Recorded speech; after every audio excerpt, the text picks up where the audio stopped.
안녕하세요. 오늘부터 두 번째 대단원 민족운동의 전개를 공부하겠습니다. 이번 단원부터 본격적인 일제강점기를 다룬다는 거죠.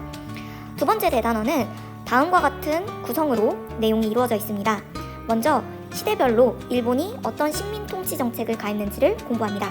그리고 나서 이 시기에 우리는 일제의 통치를 극복하기 위해 어떤 민족운동이나 독립운동을 했는지를 공부하게 될 겁니다.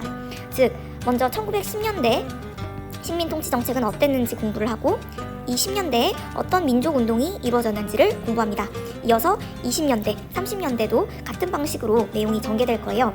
그래서 이 구성을 여러분이 좀 미리 알아두면 공부를 하는데 좀 더 이해를 잘 할 수 있을 것 같아서 말씀드렸습니다. 오늘은 교과서 46쪽의 첫 번째 중단원 3.1운동과 대한민국 임시정부를 공부하겠습니다.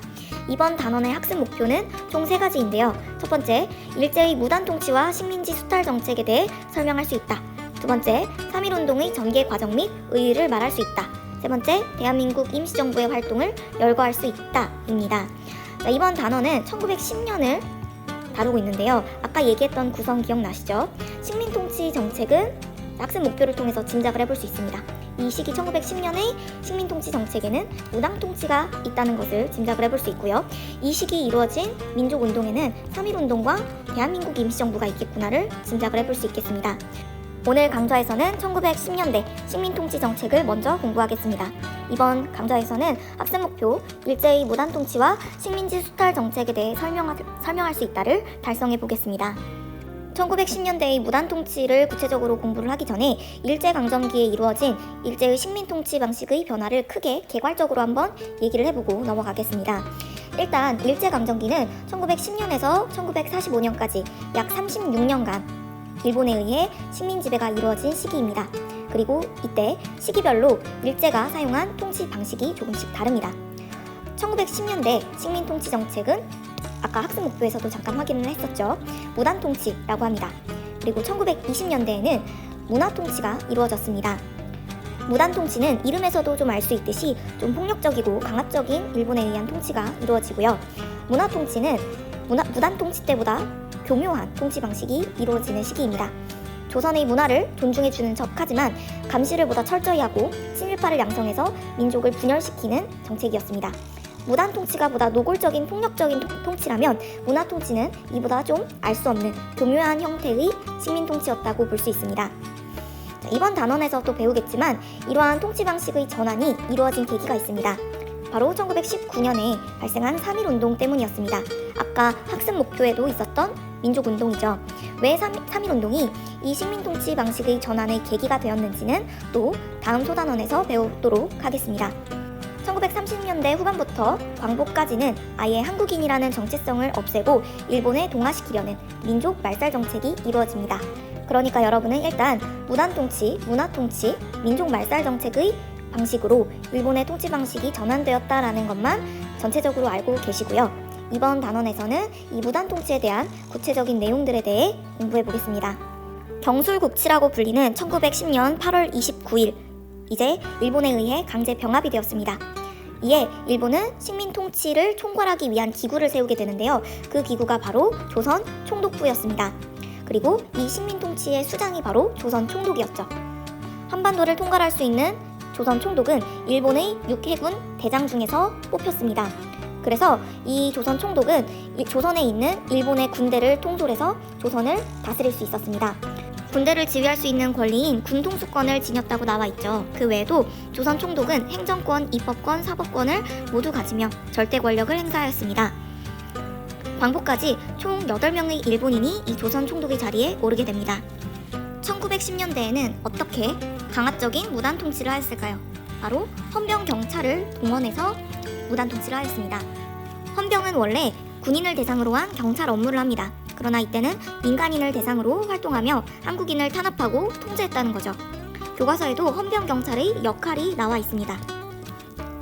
첩보수집과 의병토벌을 했다. 즉, 의병을 잡고 독립운동가를 색출하는 역할을 했다는 거죠. 그 외에도 삼림감시와 징세사무 협조 등 일반 행정사무도 헌병 경찰들이 했고요. 한국인의 일상생활을 철저히 감시하는 역할을 이 헌병 경찰들이 행했다고 보면 됩니다. 이 경찰들을 이용해서 강압적인 폭력적인 통치가 이루어졌다는 거죠. 헌병 경찰은 처벌에 대한 막대한 권한까지 가지고 있었습니다. 바로 즉결 처분권을 가지고 있었다는 것인데요. 헌병은 정식적인 재판 없이 벌금, 태형, 3개월 이하의 징역을 바로 부과할 수 있었습니다. 만약 한국인을, 조선인을 처벌하기로 마음을 먹으면 그 자리에서 바로 행할 수 있다는 거죠. 자, 헌병 경찰이 즉결 처분권으로 인해 바로 태형을 가할 수 있다라고 얘기를 했는데요. 여러분, 태형이라는 것을 들어보셨나요? 태형은 죄인의 볼기를 매로 때리는 것을 의미합니다. 태형은 비인륜적인 형벌이기 때문에 오히려 폐지에 대한 논의가 일제강점기 이전에 있었는데, 일제가 지배를 시작한 이후 오히려 유지가 된 후 한국인에게만 적용되었다는 특징이 있습니다. 조선 태형령에 대한 사료가 나와 있죠. 죄인은 태형에 처할 수 있는데 이때 조선인에 한해서 적용한다는 굉장히 차별적인 법을 확인할 수 있습니다. 일본은 이 조선 태형령을 왜 제정하려고 했을까요? 그 목적을 보겠습니다. 어렵지 않죠. 이 시기 분명 독립을 하기 위한 움직임들이 있을 텐데 그 움직임을 철저히 짓밟기 위함입니다. 한국인의 독립의식 및 투쟁의지를 폭력으로써 철저히 탄압할 목적으로 이 조선 태형령을 제정했다고 할 수 있습니다. 그 외에도 한국인의 언론, 출판, 집회, 결사의 자유 등 모든 정치활동을 금지하고 탄압하였습니다. 한국인들이 일본에게 반항할 수 있는 그 모든 노선을 차단한 것이라고 볼 수 있죠. 그래서 여러분이 신문물을 공부했을 때 여러 신문들에 대해 공부를 했을 텐데 그 민족 신문들이 이 시기 모두 폐간이 되고 맙니다. 다음으로 47쪽으로 넘어와서 1910년대에 이루어진 식민지 수탈 체제의 확립을 공부하겠습니다. 이번에는 경제와 관련돼 있는 부분입니다. 일본이 어떻게 경제적으로 시대별로 식민지 조선을 침탈했는가도 굉장히 중요한 주제이므로 잘 공부를 해볼게요. 첫 번째 문단에는 식민지 수탈을 시작하려는 일본의 기본 다지기 작업이 나타나고 있습니다. 바로 토지조사 사업에 관한 부분입니다. 두 번째는 산업과 관련된 부분인데요. 회사령과 관련된 내용이 나와 있습니다. 마지막은 보다 경제 침탈을 쉽게 하기 위해서 사회 인프라를 구축을 하죠. 철도망 구축과 관련된 부분이 나와 있습니다.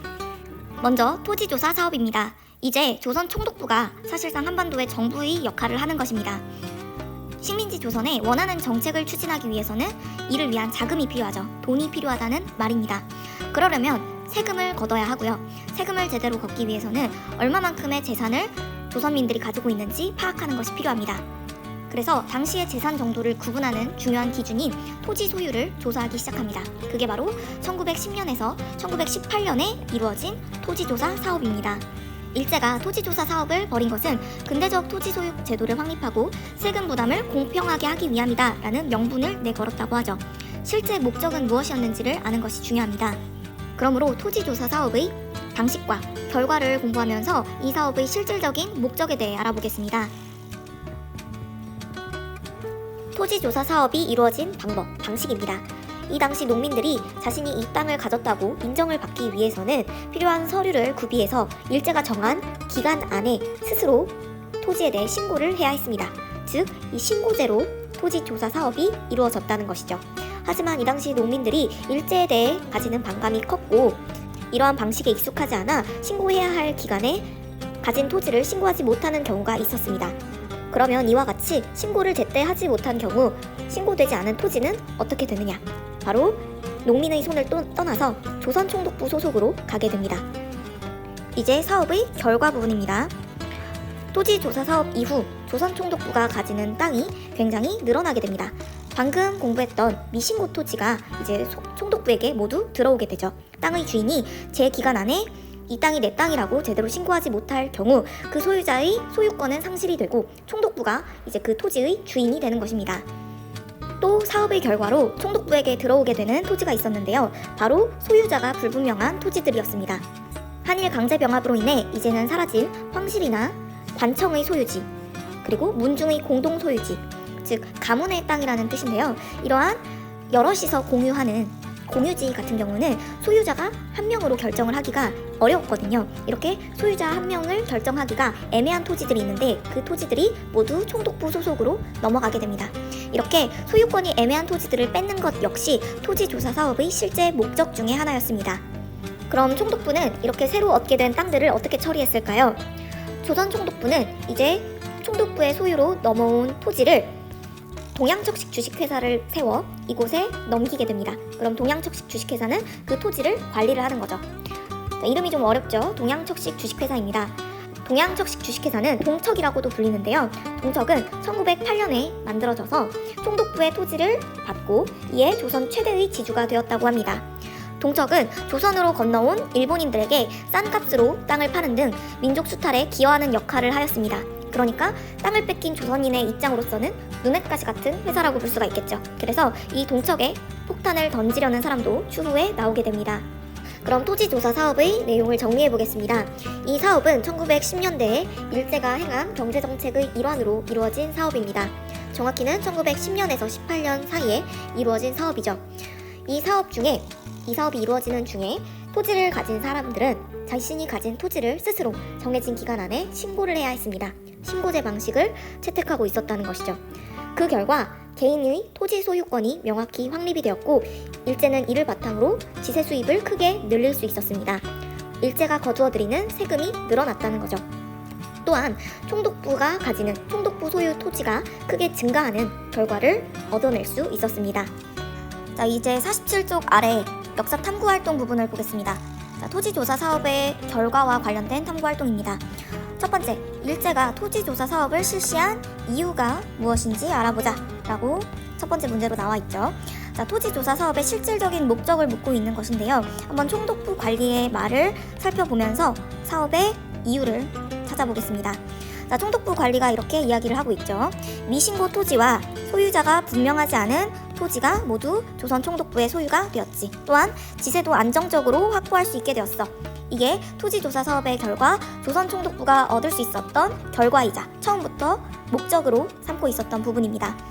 일본은 식민지 조선을 통치해 나가는 데 있어서 가장 기본이 되는 토지를 명확하게 파악하고자 했습니다. 즉, 근대적인 토지 소유 제도를 확립하겠다는 것이 그 명분이자 기본 목적이 되겠죠. 그리고 이를 통해 지세 수입을 더욱 증가시키고자 했습니다. 나아가서 미신고 토지나 소유자가 불분명한 토지들이 있죠. 황실 소유나 관청 소유 토지와 같은 이런 국유지를 약탈하고자 했던 토지 약탈이 이 사업의 실질적인 목적이라고 볼 수 있겠습니다. 실제로 그 결과 30에서 40%의 토지를 총독부가 확보했다고 합니다. 자, 두 번째, 위 인물들의 말을 참고하여 토지조사 사업의 결과를 정리해보자. 자, 이 부분을 또 해보도록 하겠습니다. 자, 먼저 총독부의 입장으로서 사업의 결과를 정리를 해보자면 아까 설명한 부분이랑 거의 일치를 하죠. 사업의 결과 조선 총독부의 소유 땅이 크게 늘어났다라는 점, 그리고 지세 수입을 안정적으로 확보할 수 있게 됐다는 점이 토지조사 사업이 조선 총독부에 가져온 결과라고 볼 수 있습니다. 두 번째, 지주 부분인데요. 지주의 경우에는 땅을 소유하고 있는 사람을 의미하는 거죠. 특히 많은 땅을 소유하는 사람들을 대체로 지주라고 부르게 되는데 지주의 말을 볼게요. 지주의 토지 소유권이 법적으로 보장됐고 토지 거래도 활발할 수 있게 됐다. 즉, 지주의 개인 토지 소유권이 법적으로 인정받게 되면서 지주가 땅에 대해 가지는 권한이 더욱 강해졌고 이에 따라 경제적인 이익을 볼 수 있었다는 부분입니다. 세 번째, 농민과 관련된 결과입니다. 그 중에서도 소작농과 관련된 결과라고 볼 수 있겠네요. 자, 말을 읽어볼게요. 전에는 함부로 소작인을 바꾸지 않았는데 이제는 소작권이 자주 이동하고 소작료도 마음대로 올려받으니 살기가 힘들어 라고 이야기를 하고 있습니다. 자, 여기서 소작이라는 개념이 무엇인지 여러분이 잘 모를 텐데요. 한번 소유는 무엇이고 소작은 어떤 개념인지를 알아보겠습니다. 토지에 대한 두 권리, 소유권과 소작권에 대해 알아보겠습니다. 소유권은 여러분이 알고 있는 대로 토지를 소유하고 있는, 토지를 가진 자의 권리를 소유권이라고 합니다. 그런데 소작권은 조금 생소한 개념이죠. 소작권은 땅을 농사지을 수 있는, 직접 경작할 수 있는 사람의 권리를 소작권이라고 해요.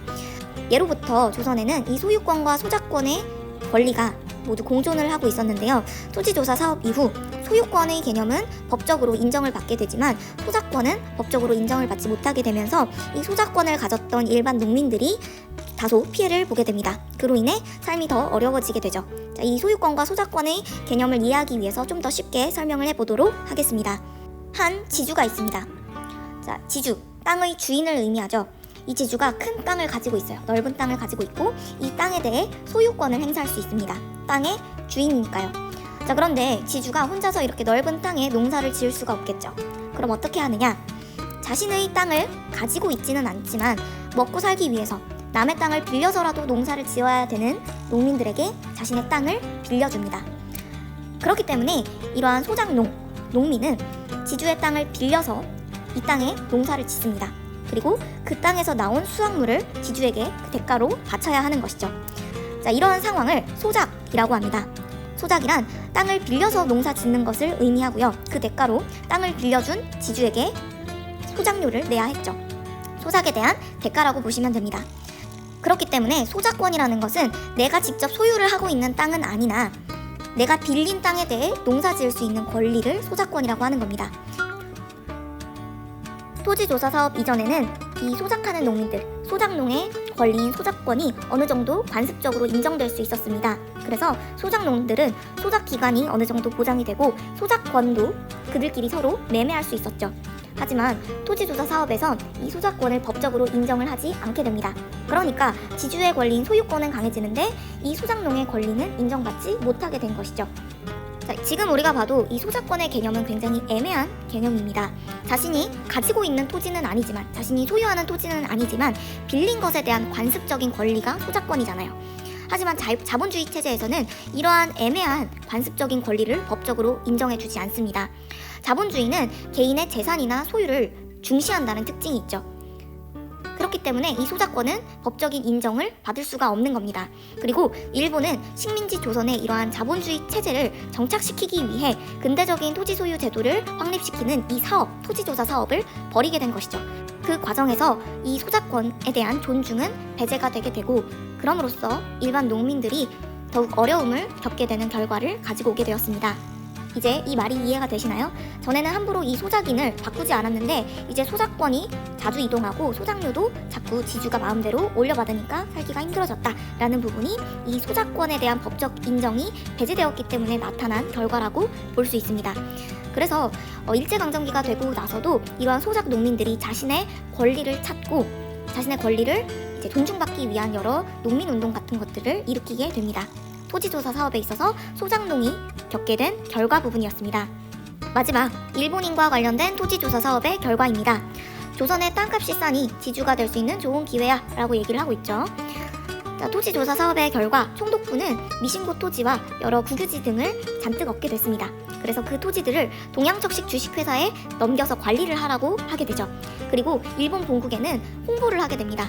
조선에 남는 땅이 많으니까 땅이 없는 일본인들은 조선으로 넘어와라. 그러면 우리 조선 총독부도 많은 지원을 해줄 테니 이곳에서 지주가 돼서 경제적인 이익을 누리라는 여러 홍보를 했다라는 거죠. 그래서 이러한 홍보글을 본 여러 일본인들이 한반도로 넘어오게 됩니다. 그리고 동양척식 주식회사에서 굉장히 싼 값으로 땅을 사서 일본인 지주가 돼서 한반도에서 살아가게 됩니다. 그래서 이러한 결과도 나올 수가 있는 겁니다. 자, 황실이 토지를 가지고 있다고 얘기를 했습니다. 아까 얘기했던 소유자가 불분명한 토지의 대표적인 케이스가 황실 소유의 토지였어요. 자, 이 당시 조선 황실은 전국 곳곳에 굉장히 좋은 땅을 황실의 이름으로 가지고 있었습니다. 그런데 일제강점기가 시작이 되면서 황실이 해체가 되죠. 그리고 토지조사 사업에 의해서 황실의 토지가 조선 총독부로 넘어가게 된다고 얘기를 했습니다. 그런데 이 황실의 토지에서 농사를 짓던 농민들이 존재를 했던 겁니다. 이 농민들은 대대손손 황실 토지의 소작농으로서 사실상 자신의 땅이라고 인식을 하고 그 토지에서 농사를 짓고 있었어요. 그런데 이 황실의 토지가 조선 총독부로 넘어가게 되고 이 토지는 동양척식 주식회사를 통해 일본인 지주에게 팔리게 됩니다. 그러니까 어느 하루아침에 자신은 황실 토지의 소작농이라고 생각했던 사람들이 소유주가 황실에서 일본인으로 바뀌는 상황이 나타난다라는 거죠. 굉장히 당혹스러웠을 것이고 이전에 황실 소속의 소작농이었을 때보다 더 안 좋은 대우를 받을 수밖에 없었겠죠. 굉장히 혼란한 결과가 이 토지조사 사업으로 인해 농민들에게 닥치게 되는 것입니다. 자, 마지막으로 사업의 결과를 최종적으로 정리해 보겠습니다. 첫 번째, 조선 총독부는 총독부 소유의 토지가 크게 증가되었다. 미신고 토지나 소유자가 분명하지 않은 황실, 관청, 문중의 토지를 모두 가져왔기 때문이다. 두 번째, 지주의 권리인 소유권은 크게 강화가 되었다. 하지만 토지에 대한 농민의 권리는 종전에 비해 크게 약화가 됐고 소작권이 위협받게 되면서 소작농들의 삶이 더욱 어려워졌다. 세 번째, 조선 총독부가 차지한 토지는 동양척식 주식회사에 넘어가게 되고 이때 동양척식회사는 일본인에게 그 땅을 헐값으로, 굉장히 싼 값으로 팔게 된다. 그럼으로써 조선의 한반도에 일본인 대지주가 나타나게 되었다라는 부분입니다. 그래서 이러한 부분들이 토지조사 사업의 최종적인 결과라고 볼 수 있으니까 교과서에 잘 정리해 두시길 바랍니다. 자, 다음으로 넘어가겠습니다. 자, 앞에서 이제 1910년대 경제 정책으로서 나타난 토지 조사 사업을 공부했다면 그 다음은 산업과 관련된 법령인데요. 자, 바로 회사령입니다. 회사령이요. 자, 회사령은 어떤 법령이냐면 회사를 설립할 때 이제 그 사람은 조선 총독의 허가를 받도록 규정한 법령입니다. 이제 자신이 회사를 만들고 싶으면 조선 총독부한테 허가를 받아야 돼요. 자, 이전에 신민회를 공부를 했을 때 신민회가 자기 회사, 태극서관과 같은 이제 회사를 세워서 민족 자본을 육성하려는 목적을 가졌다고 얘기를 했죠. 대체적으로 애국계몽 운동을 하던 사람들이 민족 자본을 육성하기 위해 민족 회사를 많이 세우려고 했습니다. 하지만 이를 막기 위해서 회사령을 일제가 공포를 하게 된 것입니다. 이제 총독의 허가가 나오지 않는 이상 회사를 세울 수 없기 때문에 조선 총독부는 이러한 민족적인 성향이 강한 회사는 당연히 허가를 내려주지 않겠죠. 그럼으로써 한국인의 기업 설립이 더욱 어려워지게 되고 민족 자본의 성장이 더욱 어렵게 되는 결과를 가지고 오게 되었습니다. 자, 마지막으로 철도 부설입니다. 자, 이 철도는 1910년대에 와서 세워지기 시작한 것이 아니라 이전부터 계속 놓아지고 있는 상황입니다. 철도는 계속 선생님이 설명을 하고 있죠. 근대화의 상징이자 제국주의의 상징입니다. 식민 지배를 하는 나라에게 원하는 것을 뺏어오기 위해서는 그거를 이동할 수 있는 이동 수단을 잘 설비를 해놔야 효율적인 착취가 가능합니다. 그것에 가장 크게 기여를 하는 것이 철도이기 때문에 식민 지배를 당하는 나라에게 이러한 철도를 기본적으로 깔게 되는 것입니다. 그래서 1910년대에도 이러한 철도 부설이 계속 이어지게 되고요. 이를 통해서 많은 조선의 쌀이 일본으로 유출되게 되는 결과가 나타납니다. 1914년에는 호남선과 경원선과 같은 철도가 또 놓이게 되었다라고 하죠. 그래서 오른쪽 그림을 보시게 되면 한반도의 아래에서부터 맨 위까지 철도가 연결되어 있는 것을 볼 수 있습니다. 특히 호남선이 굉장히 중요한 이유는 이 호남 지역에서 쌀이 굉장히 많이 나온다라는 거죠. 그래서 이 호남선과 그리고 부산까지 이어지는, 부산이 일본과 가장 가까운 항구 중에 하나죠. 그래서 이 호남선과 경부선을 이음으로써 조선의 쌀이 일본으로 잘 넘어갈 수 있게끔 기반을 닦는 역할을 철도가 하였습니다. 이상 1910년대의 일제의 통치 정책인 무단통치 그리고 여러 경제정책들에 대해서 공부를 해봤는데요. 자, 아까 선생님이 얘기를 했었죠. 먼저 일본의 식민통치 방식을 이야기한 다음 그리고 이 시기에 이루어졌던 민족의 저항에 대해서 공부를 해보겠다고요. 자, 1910년대에 일어난 거족적인 저항이 있습니다. 바로 3.1운동인데요. 다음 시간에는 1919년에 이루어진 3.1운동이 왜 일어났고 어떤 형태로 진행이 됐고 어떤 결과를 가지고 오게 되었는지에 대해서 공부해 보도록 하겠습니다. 감사합니다.